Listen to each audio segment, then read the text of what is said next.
Hi everyone, welcome to my art space again.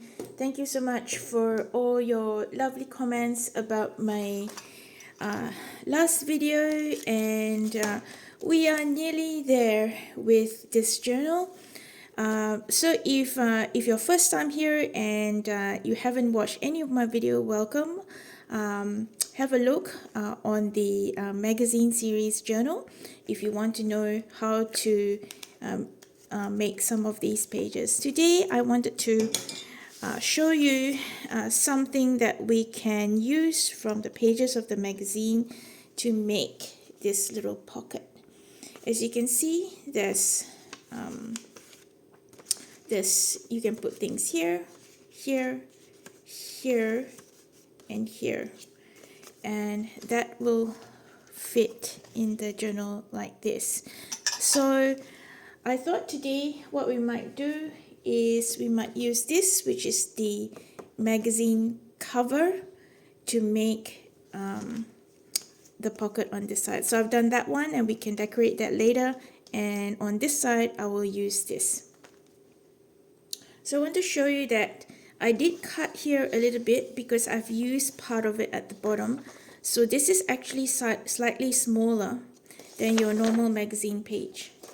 This one here, I did use the magazine page full size, but this one will be a little bit smaller. But it should work depending, the size should work. So it should be a rectangle piece of paper. And what we're going to do is just fold. Now, I'm just thinking what we might do is, because I want to be able to see that at the front. So depending on what you've got on your page, you might want to experiment which way you're going to fold it. So I'm just going to see if I fold it this way and then like that, whether that is going to show more of the fabric, which is what I want, or the other way. So I have a feeling that this way would be better for me to fold. So I'm just aligning the two peaks here and about there. I'm just going to use a bone folder, which I picked up really cheaply. Because this is a bit heavier card, I thought I might use that and just fold it like that. And all you need to do really is to roughly fold here, and this one will fold that way like that. So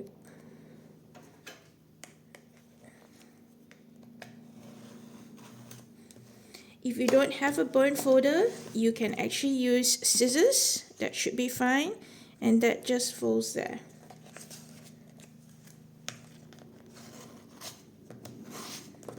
So with the bone folder, I guess you could get it nice and flat, right? And that should fit on here like that. And what I might do, you could cut this off, which I think I might for this one. As you can see, that's just slightly peeking out too much. So what I might do, you could either taper it that way and then just make it a little bit shorter, or you could just think what I might do is to just cut there like that, so it's not sticking out too much. And I don't mind it sitting like that. And that's just your pocket. So what you can do then is, I'll just grab my glue and then we can glue it at the bottom. So just open it up, and using Elmer glue, because this paper here, the cover of the magazine, is shiny, and I think glue stick is not going to do it. Just saying with that. So sometimes it gets stuck here.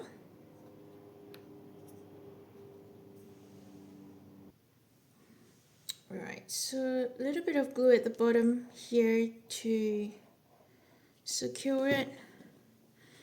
And we might go that way and that way. And just a little bit of glue on this side.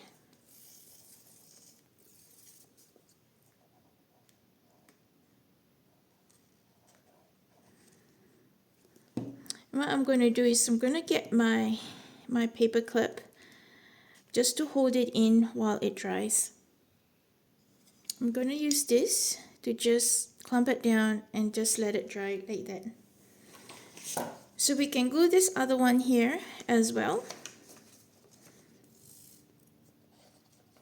Just down here. And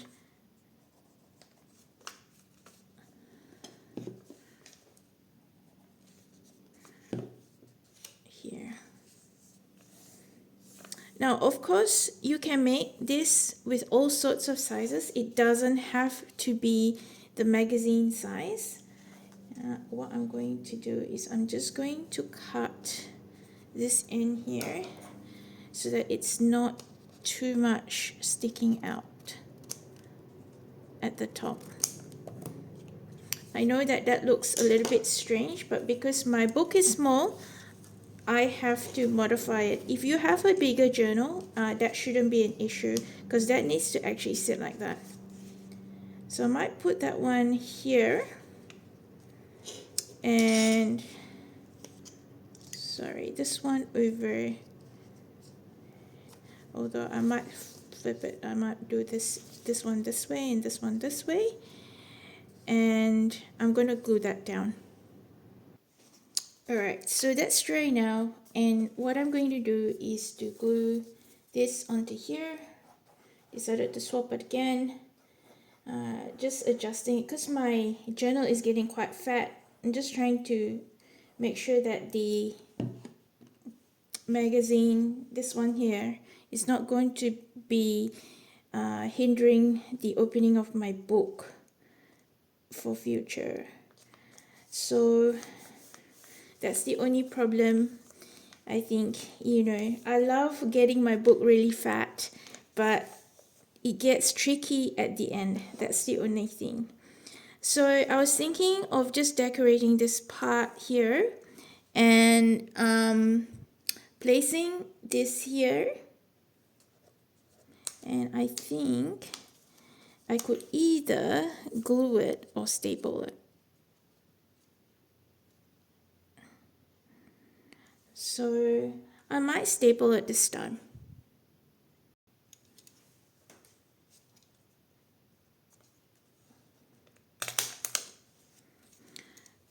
Just like that. Hopefully that's just going to stay, or else I may have to remove that. The only problem is I was thinking that it might catch the paper sliding in there. And this one here, might do two, one here and one here. Again, that adds interest, although I'm just trying to think. Okay, I think that should be fine. We'll figure it out. No stress. Sometimes it's important to just try things, and you don't know if you try it and if it works or not. I mean, the worst thing is if it doesn't work, we can place something over it. That's okay. And just spots.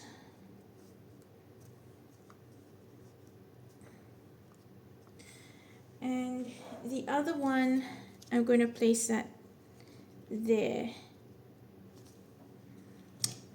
So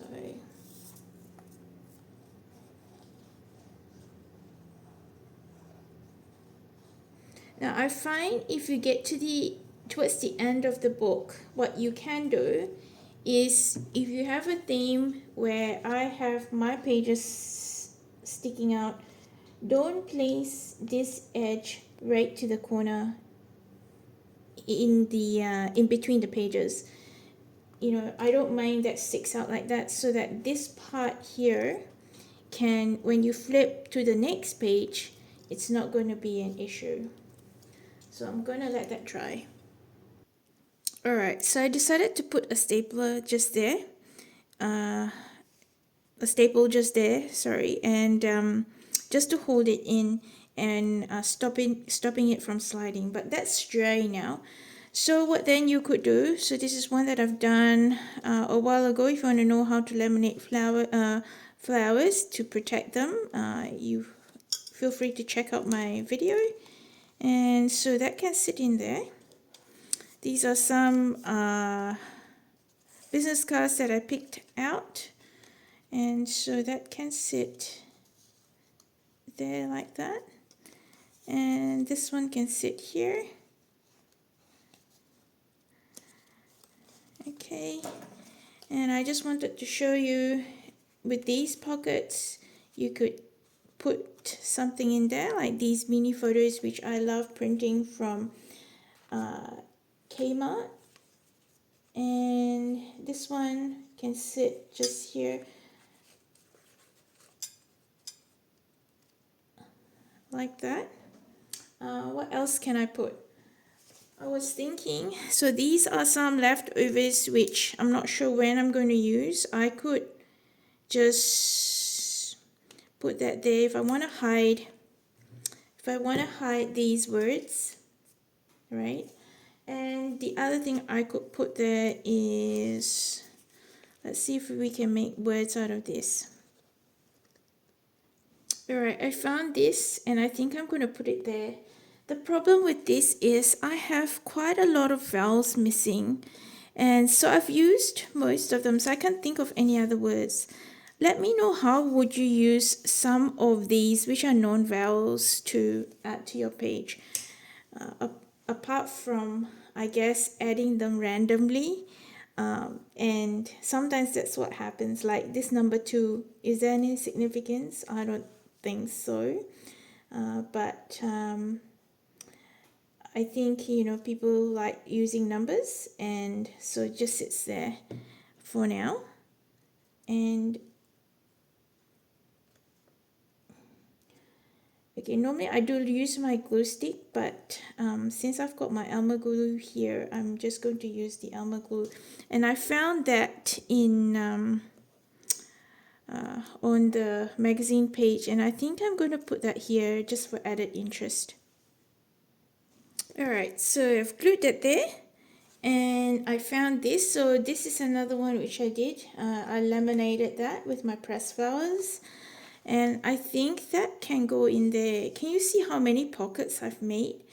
The other way that you could possibly decorate these at the front is to use lace or any other bits and pieces. And as you can see, I've used just really scraps from my box and put them in there.